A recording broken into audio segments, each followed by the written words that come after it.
Hi అండి, welcome to my channel. It's me RK Alekhya. ఈరోజు అల్లం పచ్చడి ఎలా తయారు చేసుకోవాలో చూద్దాం.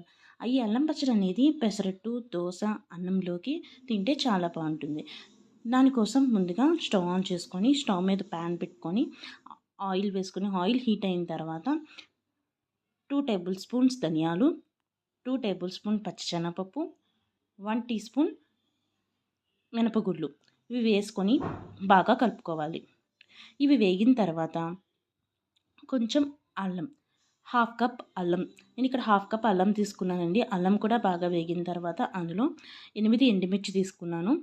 ఈ ఎండుమిర్చి కూడా వేసి కొంచెం వేగిన తర్వాత ఇందులోనే కొంచెం చింతపండు, ఈ చింతపండు అనేది నేను చిన్న సైజ్ చింతపండు తీసుకున్నాను.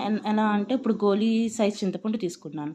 అది అందులోనే కొంచెం జీలకర్ర, అవి కూడా బాగా వేగిన తర్వాత కొంచెం వెల్లుల్లిపాయ, ఈ వెల్లుల్లిపాయ అనేది పొట్టు తీసి వేసుకున్నానండి. ఇది కూడా ఒక 5 రెమ్మలు వేసుకున్నాను. ఇది బాగా వేగిన తర్వాత చల్లారనివ్వాలి. చల్లారిన తర్వాత ఇదంతా ఒక మిక్సీ జార్లోకి తీసుకొని గ్రైండ్ చేసుకోవాలి. ఇప్పుడు ఇందులోనే గ్రైండ్ చేసుకున్న తర్వాత అందులో కొంచెం వాటర్ వేసుకోవాలి. నేను బెల్లం వేయడం మర్చిపోయానండి. ఇప్పుడు బెల్లం యాడ్ చేసుకున్నాను. కొంచెం బెల్లం తురుముకొని ఇదొక 2 టీ స్పూన్స్ ఉంటుంది.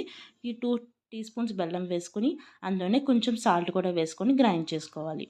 గ్రైండ్ చేసుకున్నాక ఒక బౌల్లోకి తీసుకొని సర్వ్ చేసుకోవాలి. Thank you. Please subscribe.